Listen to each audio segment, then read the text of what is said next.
Happy New Year, everyone.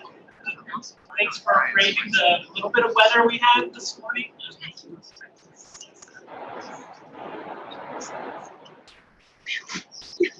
A number of good things going on today, so get started.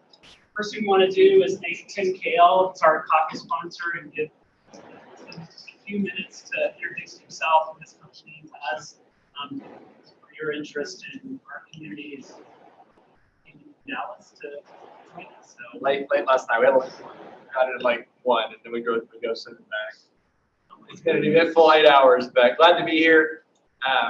Know many of you, some of you haven't met, but we're working on a project near the airport. We're trying to build phase 1 is a private garage experience, kind of close proximity to the airport for like a locker. There's storage and parking is kind of tough out there, so at least for in some ways. So we're trying to help solve that problem. But really glad to be here, and thank you for the opportunity. And Mike's been really kind to support me a lot and introduce me to many of you, and so I'm really thankful. So really appreciate it.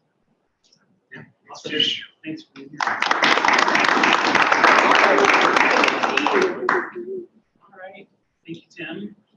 Do we have any folks who are here for the first time? If you are, I'd love to have you stand up and just introduce yourself, name, and where you're from. I'm John Kenny with LPA, Energy Management Program Architect over there. Hi all, Paul Spencer, starting a CV software service company for e-commerce retailers. Happy to be here and meet everyone. I'm Nate Peach. I'm a professor of economics up at Fort Lewis, and I'll be sharing a few things in a couple of minutes. Ryan Wolverton with Levitt Group Insurance here in town. Curtis Jackson with Solar Today and Tomorrow. We're a solar sales and installation company here in Durango. Connor Dessel, I'm here with Timber Age Systems. I'm sure a lot of you are familiar with Andy Hawk, so I'm taking over for him. Ezra Lee, Crossfire Aggregate Energy Infrastructure. Anyone else? All right. Well, the first thing we want to do is take a moment and recognize Jameson for his work. I know in our last meeting, we just had a brief moment to say thank you. But really, Jameson, it's been a few years and a few executive directors that your chairmanship has crossed. We've got something we want to give to you for our appreciation, but also want to welcome you just to say a few words of reflection on the last couple of years before we kick off the day. That's something else.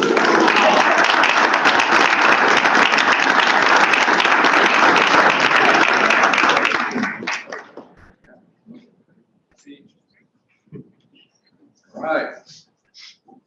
Well, I appreciate it. It's weird to be in the back now. I found myself still doing like the complimentary nod as people were introducing me. Great to have you. Super. Yeah, I joined the board 6 years ago. I guess when I reflect on some of it, 6 years has gone by. In some regards, really fast. In other regards, it seems like a lifetime ago, right? We've got executive directors and interim directors as Roger left. I don't know, the pandemic, a whole new board, new staff. I mean, when you say all that, I'm like, man, did I chase everybody off? A couple of things I think I'm really proud of the last couple of years, being on the board. To be able to weather that pandemic, to be able to find a talent like Mike. I mean, at the end of the day, I think this organization is the strongest that I've ever seen. I started coming 10 years ago when I moved to Durango in 2012.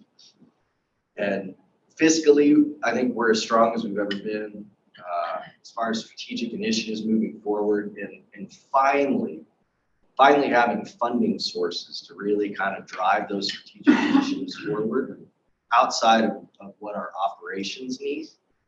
Is probably one of the most exciting things I think as I reflect on the last 6 years. Probably the two, I don't know if regrets is the right word, but two pieces I wish we probably could have done a little bit better. You know, when we look at our operating budget as a board, I mean, our charge is really to do kind of the member relationships. And I feel like the last 6 years, I probably could have done that a little bit better. More people individually. But that's where we really, that's what creates our funds to be able to retain our staff and our executive. So I mean, my ask this morning, budget an increase for 2023. It empowers the board to be able to compensate Mike and the staff accordingly to make sure that we retain. As we talk through workforce issues and everything else and how absolutely difficult that is to get workforce, retaining the staff we've got right now and keeping them happy is absolutely vital. The second piece, I'd say, is the board diversity. You know, we look out in this room, this is a much more diverse group than what we've got on the board. And I think we've kind of tried to do that, but at the end of the day, we can only, the membership can really only elect 2 runs. So I'd encourage those of you that are members, if you're interested in getting more involved with the organization, being on the board is awesome. I've got some wonderful, wonderful friends here that I know I'll be friends with for life. So get involved, get active. This is an awesome, awesome organization. It's kind of bittersweet to step away, but it's exciting to see where it's at and know that we're stepping away. What he was like on top. It's good. So Joe Thon is going to be fantastic. He's what I refer to as our marriage counselor. And he's like the epitome, you know, of the, what I think I heard you say. Is that what you said? So I'm like, well, that's perfect. Joe needs to do that. So I appreciate you guys. Now I'll be in the seats with you. But thank you so much for letting me serve you as an organization. It's been awesome.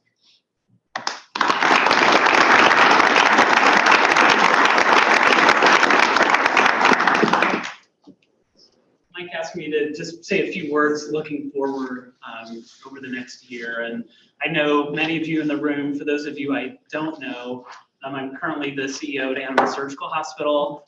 Our family's lived in the community for almost 20 years. We've got a 16-year-old son who's now driving, so look out on the roads. But we've been a part of the community, and in some way, shape, or form, I've worked in and around health and healthcare. Just as importantly as the job of being in healthcare, being a part of the community, it's been really important for me to get engaged in organizations and in work that really help maintain the fabric of what we are as a community and help small businesses that are here succeed, help new businesses that want to start, and some of the foundational organizations that I think really support all of that, make sure that they can thrive and succeed, both our county, city governments, the larger institutions like Fort Lewis College, like Mercy, like Purgatory and the Train. Having that diversity in our economy is something that I value as an individual who both lives and works here. With that in mind, as I look out over the next year, you know, the Alliance has done a great job of laying out a strategy that's really relevant and no more relevant today than it was a year ago. And the work that we're doing now around housing, especially for workforce and those that are living, working, is really going to be one of the things that's kind of top of mind for us as an organization.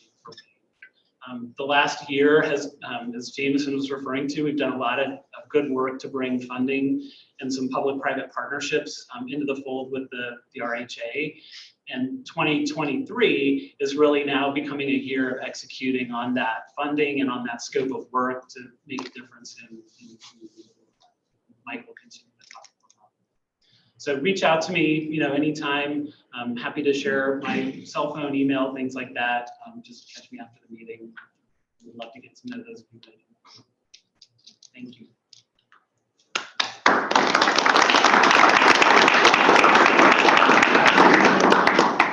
Thanks, Mike. Good morning. Morning. That was awesome. Feels good. As Jameson said, you know, a lot of the external funding that we're talking about is grant monies that we've been able to bring in.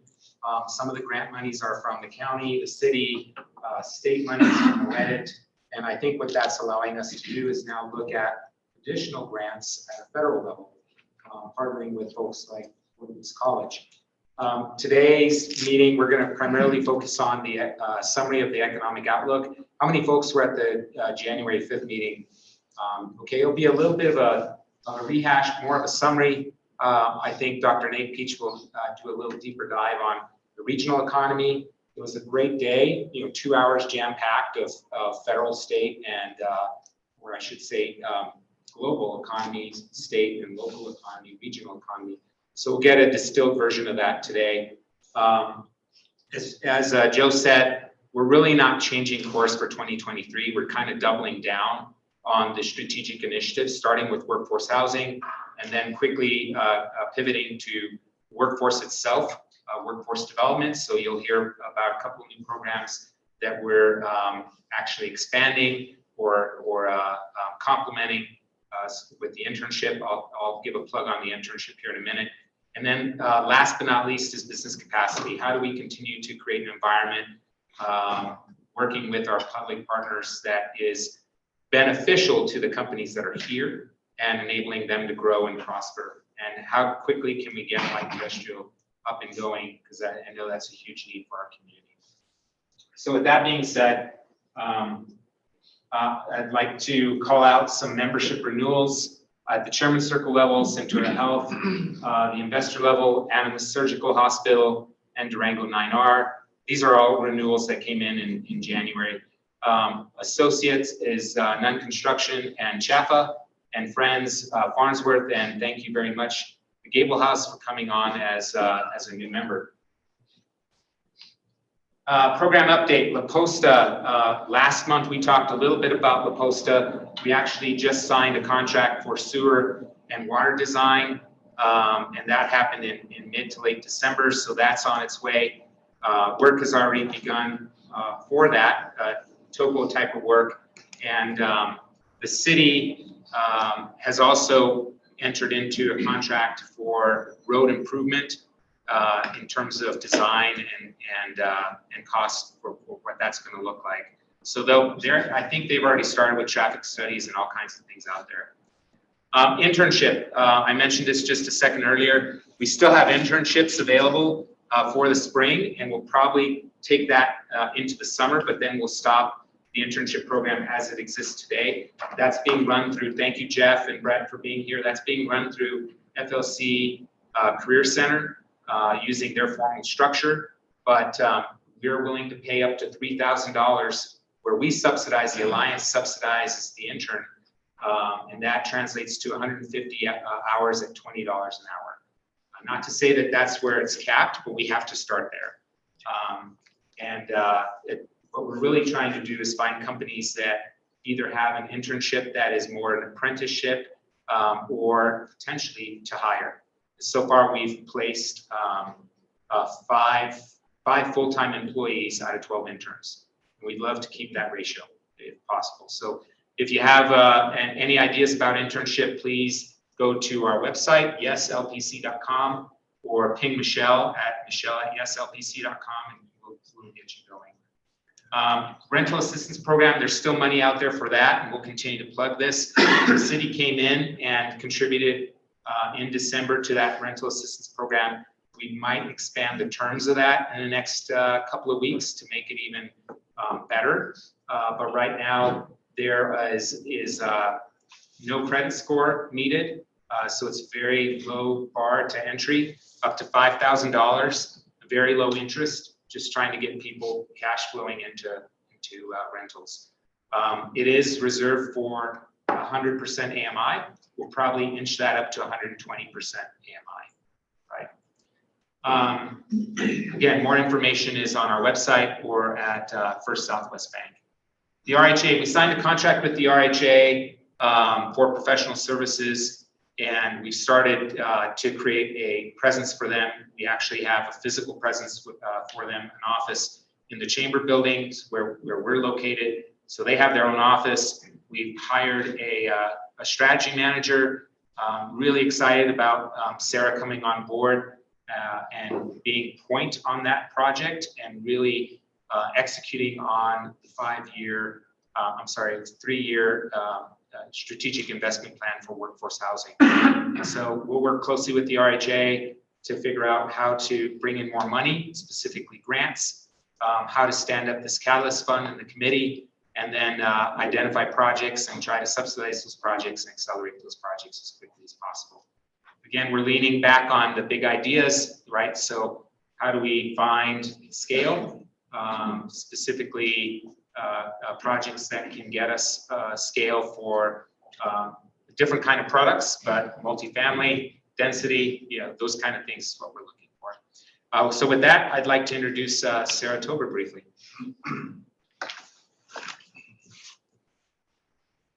Hi, everyone. Sarah Tober. I'm the new Housing Strategy Manager. I have been here for a little over a year, and my career has been built in advocacy and communication, specifically around community resilience.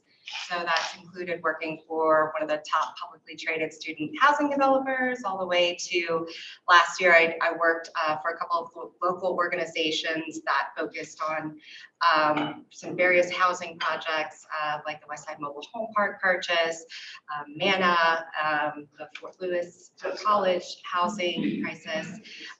So I'm really excited to be taking all of that experience and applying it to this position and implementing this 3-year plan. So nice to meet you.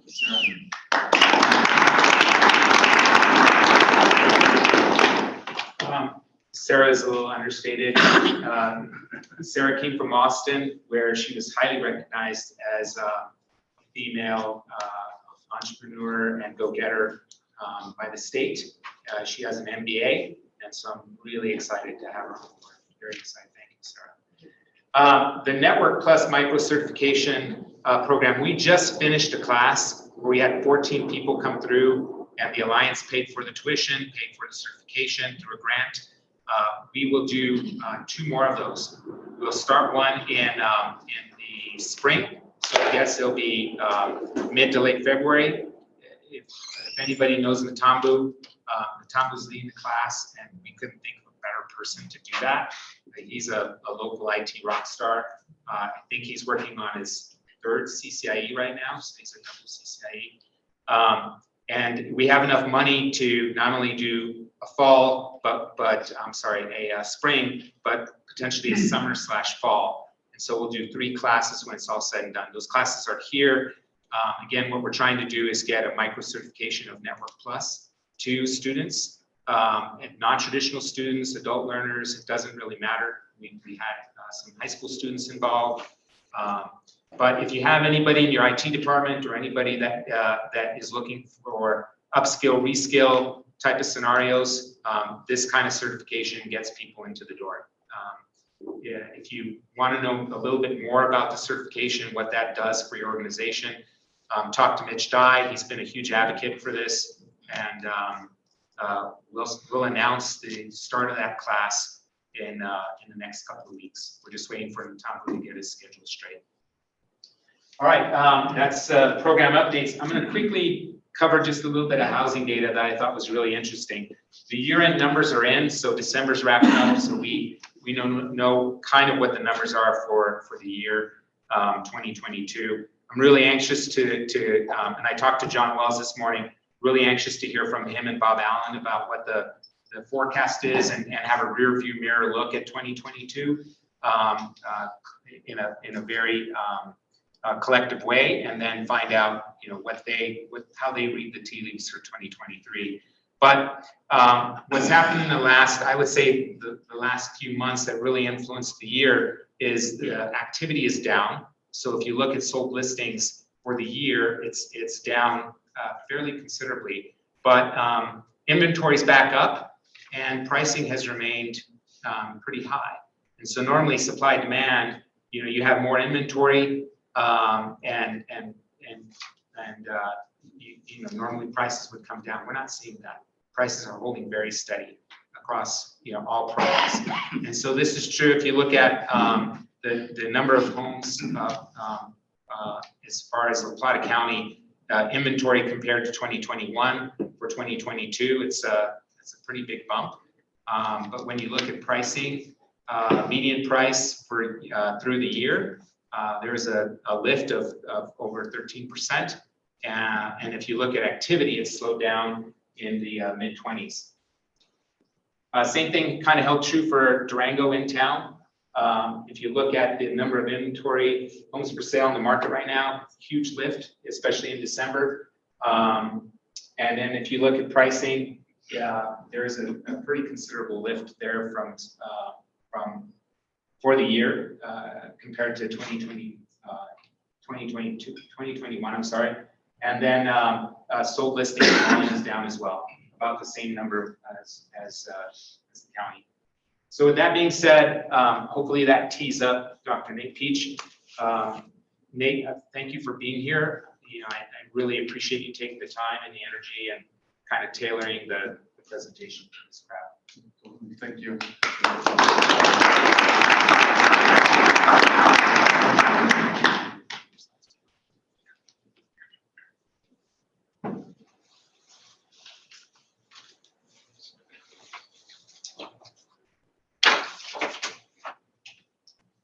Yeah, so thank you. I appreciate the opportunity to come out. Just a little bit about myself as I launch into my talk. I've lived in Durango for 1.5 years now, so I certainly fell in love with the community, but there's still so much that I'm learning. It's really cool to hear about some of the work of the Alliance. I'm going to echo some of the comments about workforce development and housing. And so hopefully I think probably reiterate a lot of things that we either know anecdotally or maybe we've dove into the data and know it to be true. But also kind of an outsider's perspective of someone that's, again, only been here for about 1.5 years. Love the community, but it's a very unique economy. It's a very unique economy. So what I'm going to start my story with, as I was thinking about the talk today, and I was speaking with Mike a little bit yesterday, I started to imagine kind of our local economy, our community supported by like 3 pillars, like a 3-legged stool, if you will. And part of that story, I'm going to start with the piece of economic growth, and I'll say a little bit more about this slide in a second. But we have economic growth as part of the community, right? I'm an economist. I think it's an important part of the community. There's other things that matter in a community, political engagement and so on. But economic growth is a piece. Another piece is going to be the workforce piece that I'll kind of reiterate some things that have been said. Just work is so integral to everything that we do. It's how we provide for our families. It's how we provide things in the community. So that's important. And then this kind of cost of living conundrum. We all know that Durango is expensive. We can see it in the home price data, but it shows up across the board and it has some implications for our community economy that I'm going to speak to. So this slide here, this is my first slide. This is a map from the BEA. It's a federal data agency. And this is one of the issues with local economic conditions. A lot of the data has a pretty large lag. So what this is, I'll say a word here in a moment. It's real GDP growth from 20 to 2021. So it's a bit old and it's a % change from a year before. And so a few things to know about, if we think about GDP, if you're not familiar with that term, we can think of that as the size of the economy, right? The total pie, if you will. You might think about it equivalently. How much is being made? How many widgets are we making? How many homes are we making? How many cups of coffee are we selling? Or how much are we consuming? How many homes are we buying? How many cups of coffee are we drinking? And so on. The real term means that we pulled out inflation. Right, so inflation can mask some things. It can make things look bigger, right, because the price has gone up. So we pulled that out. This is the real size of the economy. We've controlled for inflation. And what we see in our little corner of Colorado, over 2020 to 2021, the state grew at 5.8%. Down here, apologies for the formatting. La Plata County from 2020 to 21. Shrunk by 0.5 percentage point. And as an economist, that's a little troubling. There's more to life than economics, but a shrinking economy tends to present a lot of problems. It means there's less economic activity. It means there's less economic opportunity. What that translates into is fewer jobs, material well-being going down, and so on. I'm going to talk about why La Plata County, for me, doesn't feel that way. I think there's some things that have masked us from the consequences of potentially shrinking economy. But if you go back to 2017 and 2017 to 2021, our economy is 7% smaller. There's some things looking forward to the next year. I wouldn't expect the economy to grow by leaps and bounds next year. A lot of the stuff the Fed is doing right now is going to create headwinds as interest rates go up. I would expect housing is going to slow down. I don't think it's going to tank, but I do think it would slow down. The things that you need to do to borrow, those are going to become more costly as interest rates go up. So we have this economy that has shrunk. There are some things I believe that are kind of masking us or shielding us from that. When we dive into the economy itself, this is from the state demographer's office. Just a really interesting industrial mix here in the economy. I remember last year I was teaching a class on environmental regional economics, and as Russia invaded Ukraine, gas prices spike, and we're talking about that in this class. And I remember saying, boy, this is going to really hurt tourism this summer, right? Gas prices are high. This takes a bite out of our pocketbook. And my students just shook their head. And they said, you don't know our tourists. And we'll look at some data. They were right. I was wrong. Even the tourism sector here is a unique thing in that I think a lot of people are driving up from Texas to Mexico. I also think there's been some shifts in the way that maybe tourists look, their kind of demographic profile that has shielded the economy from that. But in terms of the important sectors, we have health services at about 11% of jobs in the county. And again, this is 2021, retail trade, local government, accommodation and food services, and then construction, kind of rounding out those top industries. And I think about this data in kind of two ways. When I see health services, when I see local government at the top, personally, I find that encouraging. Those are good jobs. They tend to be, what's the right word? They're stable. As a nurse, you don't have to worry about your job being outsourced necessarily. So stable, good jobs that pay well, that have some stability. With retail, trade, accommodation, and then construction, those three sectors each has some kind of apparent weakness, if you will. And there's nothing, I'm not saying this is a critique against any of them, but retail tends to not pay well, right? Entry-level position, if you're a starting clerk at Walmart, for example, retail doesn't tend to pay well. Accommodation and food service is kind of a similar story. Obviously, it's not true for all workers in the sector, but for many, the wages are fairly low. And then construction tends to be subject to these business cycle forces of interest rates going up or down. So they all have kind of a weakness, an Achilles heel, if you will. And so the thing I want to talk about next is this wonderful family. I talked about this a little bit last week. So this is a wonderful family, and they're in the middle of Idaho on vacation, and unbeknownst to them, they're thinking about moving to Durango to take a job at Fort Lewis College. And the issue that this wonderful family represents is the cost of living conundrum here, right? So I was considering this job as kind of a not mid-career, but yeah, early to mid-career professional. I worked 10 years in Oregon, and through the conversation of falling in love with Fort Lewis, eventually the conversation turns towards salary, and that becomes the sticking point, right? Okay, what's the salary? Then you start looking into some of the numbers. How much is it going to cost me to rent a house when I get here?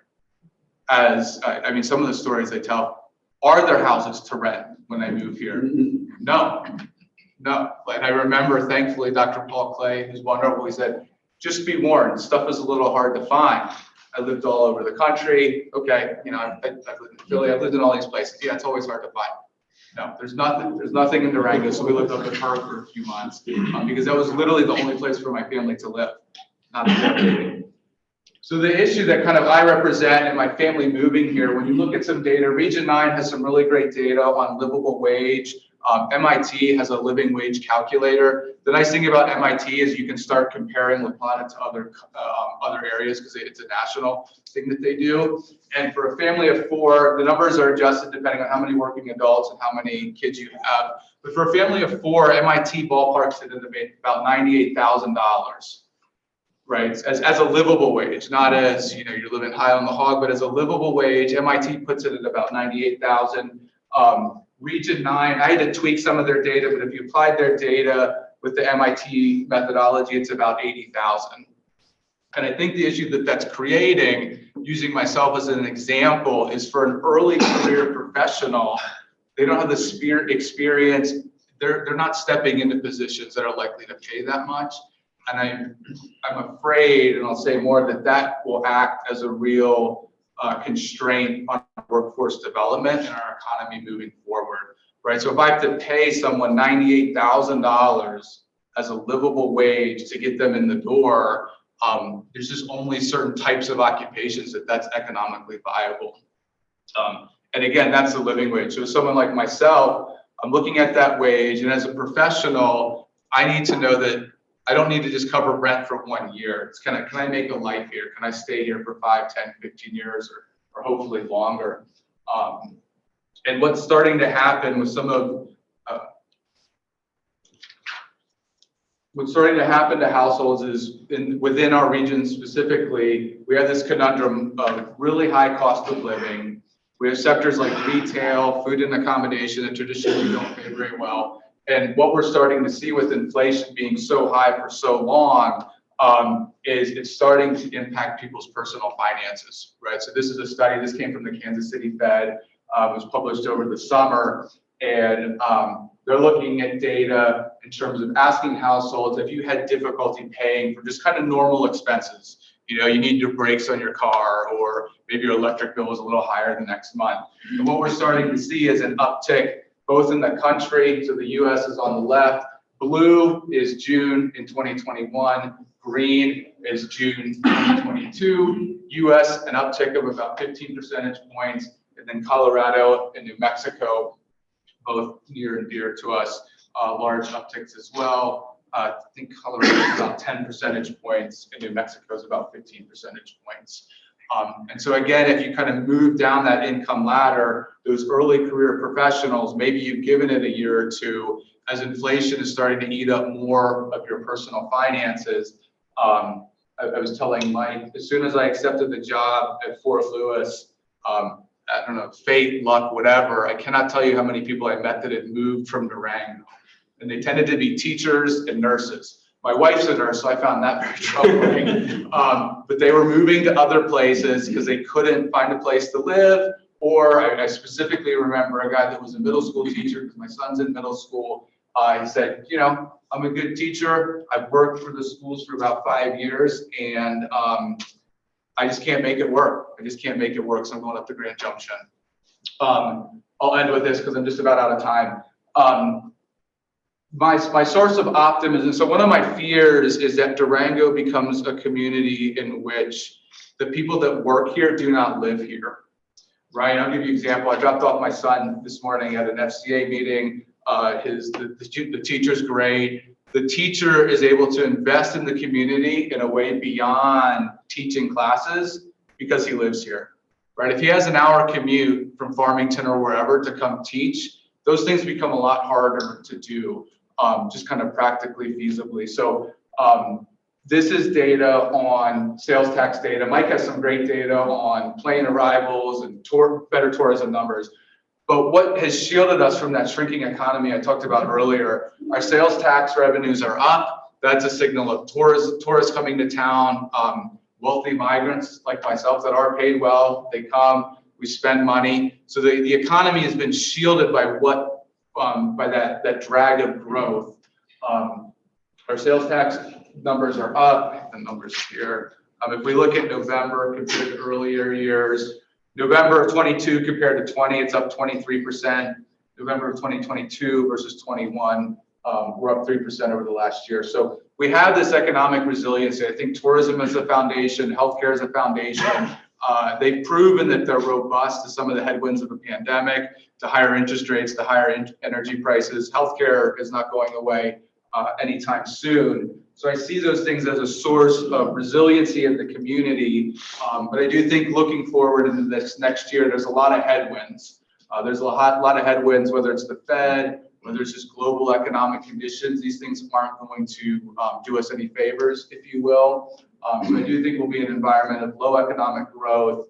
And then with labor in the area, we have this conflicted labor market of very low unemployment. I didn't look at the unemployment numbers, but our unemployment rate is very low. That's fantastic. It's something to celebrate. But we have this conundrum of a really high cost of living, and it shows up in housing. Housing is such a big part of our personal budgets. It shows up in other things, food, energy, and so on. And so I think for my money, kind of cracking that challenge of housing and cost of living is going to be really important in the next years to come.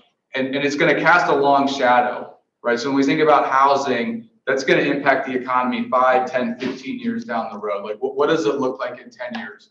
Do our teachers live in Cortez and Farmington?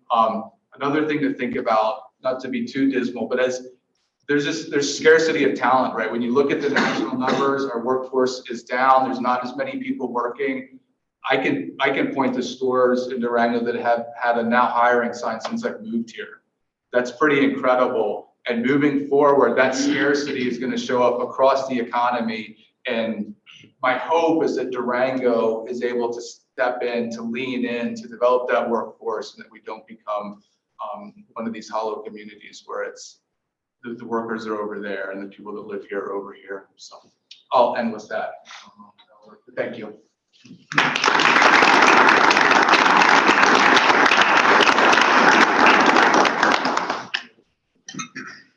Hey, thanks. It's great to have your expertise up at Fort Lewis College and a part of the community. So thanks for spending some time with us today. Next up is Tim Walter with the Business Improvement District. Provide some updates on downtown Durango and North Main. All right. Hello, Mike. Hi. Tim Waltereth with the BID, Durango Business Improvement District. Good to see y'all. A couple of highlights from BID from 2022. And then I'll let you know some stuff we have going on this year in 2023. First of all, y'all might have heard that we run these rewards programs. We run 2 of them a year where we reward people for shopping locally. We can quantify how those programs work in terms of sales at local businesses, 284K spent at local stores. That's up 13% from 2021. So those programs are really working really well.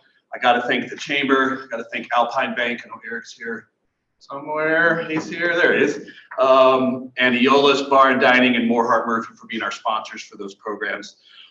We run an ambassador program. Y'all probably know that. You see those folks out in downtown over the summer months. Our main metric for that is how many interactions do they have with people per hour. And we were able to increase that to 12 per hour from it's been at 10 for many, many years. And we did some tweaks to the programs. And so they're interacting with more and more people every time they're out there working. And those are all positive interactions with folks who are kind enough to be in our downtown, primary visitors, but with locals as well. We managed 4 events in 2022, San Juan Brew Fest, the Downtown Balloon Glow, Children's Halloween, and Singing with Santa. About 8,000 people came to those, so those were successful. And then we continued to work on some larger scale projects. We worked with the city very closely on the downtown's next step concepts, the bump outs, and how do we restructure those for 2023 to make them a little better.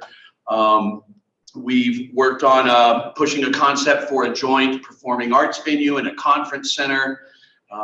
We pushed on the Camino Underpass at 12th Street, and we serve on the Coordinating Council for Homelessness that advises the city and county on all those issues right there.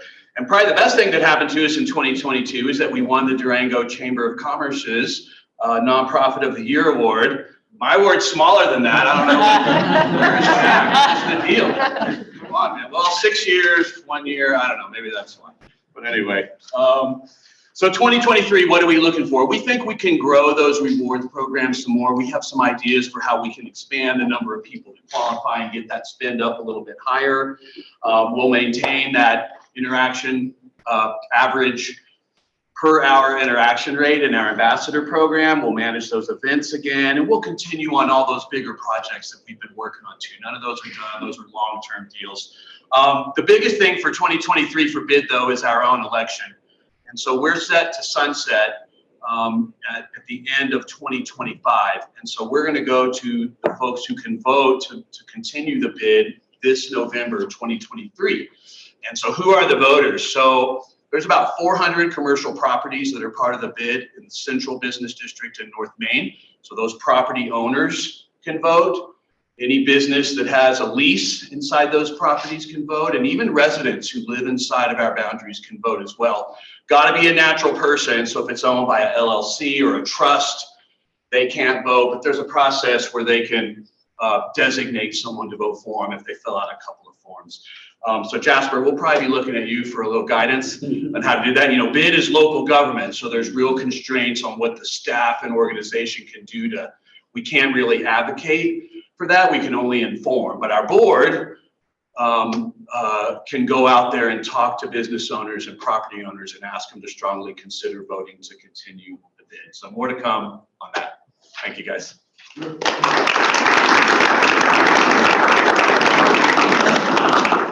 Thanks, Tim, for all your work helping people shop and do business locally. Sure. Next up is Jack here. Where's Jack? Or no, Kim's presenting, sorry. I'm here. Good morning. Good morning, Kim Euler from the Chamber of Commerce. Maybe she has a bigger award for Tim. Good morning, I'm Kim Euler. I'm the COO at the Chamber, and we're really excited about the new year here. We've got a lot of great things going on. I want to share a few of those with you. In 2023, we are refocusing on advocacy. You know, our Chamber is not funded by any kind of state or grant or local funding, and so we get funding from our membership, and so that gives us a lot of leeway in how we advocate for the business community. And so we are really refocusing on that this year, and so it's something that you probably don't see. We do a lot of things behind the scenes, but we're trying to communicate in a better way to our members as to what we are doing. And so you'll be seeing that we're watching frivolous lawsuits, you know, all the different kinds of things that are impacting the business industry. And so we've got that going on. Another thing that we are doing this year is we'll be hosting our Eggs and Issues. It's a quarterly forum that we host that really focuses on different issues that are affecting the community. And so our Q1 Eggs and Issues will be focusing on housing. So be sure to stay tuned for more details on that. And then we also have, we're partnering with the Durango Area Human Resources Managers Association to offer some HR workshops for, you know, managers or even small business owners, anyone who's wearing multiple hats that needs to know about what's going on in the HR world. So we'll be doing that this year. That's something new. We're also going to be doing a training and supervisory or managers and supervisory training session. So if you are interested in having, you know, any of your staff come and get trained by a professional, we will be offering that this year as well. Also, we are restructuring. So the Chamber hasn't restructured in over 10 years. We haven't raised prices in or over 5 years. And so we're restructuring our membership so that it will be a little bit more meaningful for all of our small businesses to get exactly what you need and want as a Chamber membership. So if you're looking for more information on that, please see me or Jack. We're happy to give you some additional information as to how the Chamber can help support your business. We're also doing informational sessions every single month. And so, you know, you can find out more at the end of this month. You can just go to durangobusiness.org and you can learn more about all of our events. Speaking of events, and congratulations to Tim on the Nonprofit of the Year. You'll have 10 more years to, you know, refine what you're doing to win again. But maybe we'll get a new award. Anyway, we are hosting our annual awards event on March 9th this year. And so please go to our website. We'll be having, tickets will be on sale at the end of this week. So watch for that. But that's a way that we recognize businesses, small businesses, entrepreneurs, nonprofits, leaders in the community. They're really making a difference in Durango. And it's a great way to celebrate our community. So I invite you to attend that. So thank you. Again, it's durangobusiness.org.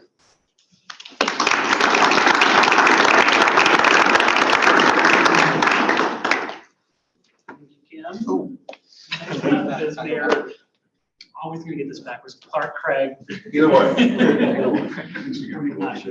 Hey, good morning, everybody. Just some fun stuff going on in Ignacio. We've got an amazing community.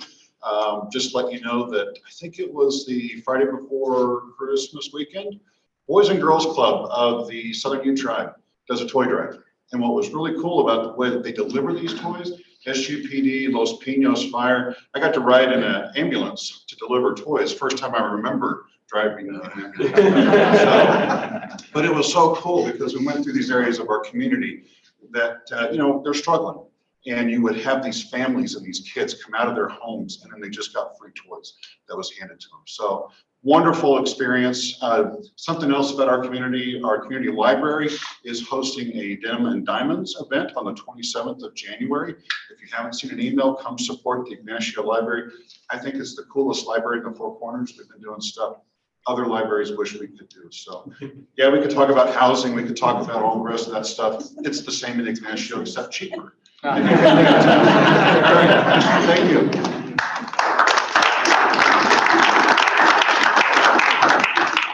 Mayor Craig. Next, Mayor Parkington Mayfield. Hello. So I talk a lot about the activity going on in Bayfield, so I kind of want to do the development review for 2022. So we had 21 projects went through the public hearing process. 18 were approved, 2 were denied, and 1 withdrew. We have 4 projects that went through the administrative approval process. 3 were approved and 1 withdrew. We have 6 projects pending. So people always ask me, what does that look like? We hear there's all this growth coming, so I'm going to break it down for you. We had 229 acres of annexation. Slated in these developments is 36,000 square feet of commercial space, 408 single-family detached units, 135 single-family attached units, 2 ADUs, 20 duplex units, 201 multifamily units, 15 manufactured units, 100 RV cabin tent spaces, and 2 vacation rentals. So just wanted to give you that recap. We got a lot going on. We have a lot coming up, a lot of meetings, a lot of board packets, but it's been fun. It's been really fun to see the growth of Bayfield.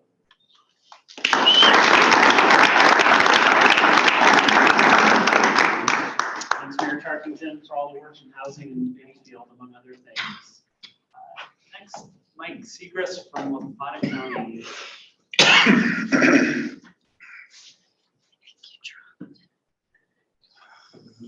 Thanks.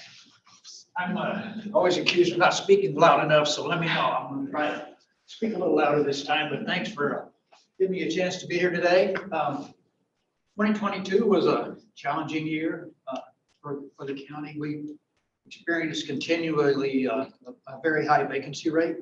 We're starting to knock that down a little bit now. We've adjusted some of our lower paid salaries, and it's really helped us reach some of those critical positions that we really need to fill. So I'm hopeful that 2023, we're going to be in a little better shape to be able to provide the level of services we'd like to provide. We have a big vacancy in community development, but we recently hired Kevin Hall, who I'm sure most of you know, to help us on an interim basis as the acting or interim director for community development. So we can keep the doors open in that area and keep going and keep processing the applications. They're down a little bit, but we still have a really heavy workload in community development. We've also, in order to try to address that, was also contracted, outsourced for some planning support to help us review projects so we can keep up. So really trying to be responsive to that. Other big things that are going on is we're in the process of working on the transition and the health board, creating a new health board. So the commissioners have been interviewing the last couple of weeks, and it's amazing. We had, I think, over 20 applications. And what was amazing was a lot of people said, well, you have such an incredible depth of people in the community who had just great experiences. And so it's going to be hard to make some choices about who to pick, I think, because they have such a great depth of applications. One of the things I'd like to kind of follow up on the economic picture. One of the things we're working on is we're doing an outreach to our senior population, if you will. And it's one of the things that it's not just local, it's not just national, it's actually international. For the first time in the history of civilization, almost, I think, we have gone from 10% of the population being seniors, in other words, being at an age where the rest of the population needs to take care of them, to over 20%. And we're at over 20% now in LaPlata County and growing. And I think you just have to think about the implications of that kind of change in demographics, not only from an economic standpoint, but also from a political standpoint. Sometimes it's very difficult, for example, to pass school bonds when a very, very large number of the population don't have kids and don't see that connectivity to what they need. We're hoping, though, that through this survey that we're doing and through the outreach we're doing, we're going to get a better handle, because we provide senior services. That's one of the things the county does. And to be better understand kind of the needs and desires and services that this senior population might need. And we know it's going to be different. We know it's a much more active population. We know people work later than they used to work, probably a good example of that. So that's going to be an interesting thing to see how that plays out. We've got some pretty big projects that are going to be happening this year, some big capital projects. Some more to talk about that later as they get farther into the planning and design phase and implementation. I don't think it's going to be a huge boost to the economy, but every little bit helps in terms of development and construction activities. So more again to talk about on that. If Commissioner Salka here, he would be talking to you, in more detail about broadband. That's one of his really things that he really works on. The good news is there's some real progress being made. There's some large infusions of funding that are coming down. And I know he's optimistic, so I'm optimistic on his behalf. We're really going to be able to see an expansion and extension of broadband services to some of the areas that currently don't get that. And last of all, I'd just like to say the county is really delighted with the relationship with the RHA and the Economic Development Alliance in terms of taking on a lot of the burden of trying to figure out how to tackle this housing challenge that we have. Look forward to working with Mike. I'm on the RHA board, but we really are delighted that I think it's a wonderful marriage in terms of maybe one that folks might want to try to model in terms of having the economic development folks in line with, but also trying to solve one of the biggest challenges of economic development, which we all know is housing. So, and on the housing front, I just, one last thing I'd like to mention. I think most of you are aware that the county was involved in preserving the West Side Mobile Home Park. And that park is now in the process of, through an annexation process with the city. And that's going along really well. One of the things that we required in order to support that. And we're also sponsoring some grant funding to start making that transition. Their plan is the Elevations Land Trust, which is the holder and buyer of the property on behalf of the property owners there, or the residents there. It's like over 100 workers that live there. I mean, this is, these aren't people on welfare. These are our workers. So it really was a critical save that I think we were all, with a lot of efforts from a lot of people, but their idea is over time to transition that and replace those really old, some of them are like 50 years old, mobile homes with permanent housing. And as they've done their planning, they think they're going to be able to actually add 20 units in that property. So it's not just keeping status quo, but it's actually expanding that and making it a much more desirable and sustainable housing opportunity. I don't call them that. They're not the low level workers, they're the foundation workers that make everything work here. So that all the people who are moving here today want to stay here, because I guarantee you, if we don't have the kind of services that they moved here expecting, we may not stay very long. So, thanks a lot.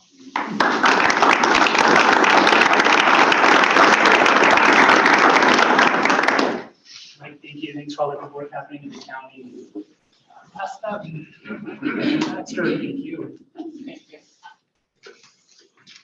Hello, everybody. I just want to follow up on Mike Seacrest and Michael French's comments about housing. So the Best Western on 160 The purchase has been completed and they should be beginning construction in the spring on the 120 units. So remodeling what's there and adding more, which will be wonderful. That'll all be 30% AMI and below. And then La Posta Road is really exciting to me. The survey work and the current traffic information has been gathered so that we can start talking about what do the roads need to look like down there, how do we get there, what do we need to accommodate. And land use maps will be coming out in February and March that will show residential development as well as commercial. So then we have the full spectrum of housing down in La Posta, which is also incredibly exciting. Bump out applications are available for the spring, summer, and fall for the businesses downtown. The Creative Economy Commission, the 2023 Lodgers Tax Arts and Culture applications are live, so you can apply for those. Nominations are being accepted for the 2022 Design and Development Awards. I was able to attend that last year. It was very fun to see who'd been nominated, what they won for, and how this community supported them. With the Urban Renewal Authority, the 2023 Midtown Peak Grant is now open. And with housing, the ADU for Locals rebate program is open, which means that if you qualify in building an ADU, you can receive a flat dollar rebate of $8,000 if you're qualified for the program. So the city isn't just working on the big picture of housing, but we're working on smaller pictures, individual pictures, as well as economic development. And I think it's really critical talking, Dr. Peach? Yes. In order for our economy to get stronger, we have to have people living here. We have to have all walks of life living here, a full diversity of income levels, or else we won't gain that economic development that we need. So I'm very excited about where we're going. And as most of you know, I am not running again in April for city council. And so I want to reinforce everyone, get out there, talk to people, figure out who you think would make a good candidate to help advance these goals of housing and economic development. Get them to run, because as Jameson said, if they don't run, you can't elect them. So I'm happy to talk with anyone who's interested. I'm happy to talk to anybody you think I should try to convince. Just give me a call or email me, and I'm there for you. So thank you.